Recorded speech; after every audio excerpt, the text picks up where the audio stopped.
ጀነት ውስጥ ጥላቻ የለም፣ መቀናናት የለም። ደስተኛ ነሽ በባሏ ሌላ ቦታ በመሄዱ። እሷ ደግሞ የጀነት ሴቶች አይነታ የዱንያ ሚስቱ ነች።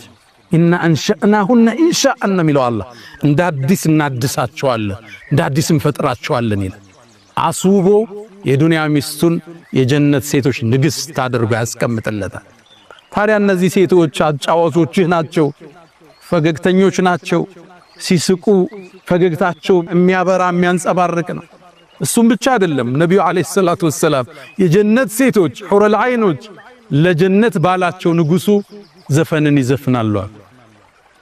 ሱብሃንአላህ። ከዘፈኑ ግጥምም ውስጥ ትንሽ ልስጣችሁ አሉ ነብዩ አለይሂ ሰላቱ ወሰለም።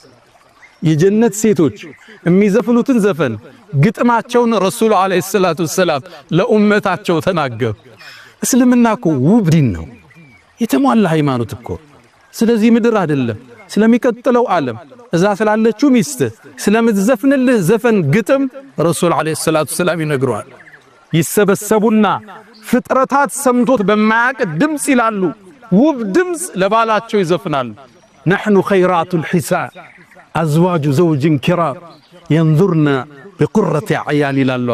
እኛ እኮ ውብና ማራኪዎቹ እኛ ነን ይላሉ። አዝዋጁ ዘውጅ ኪራም የተከበረው ንጉስ ሚስቶች እኮ እኛ ነን ይላሉ ባላቸው።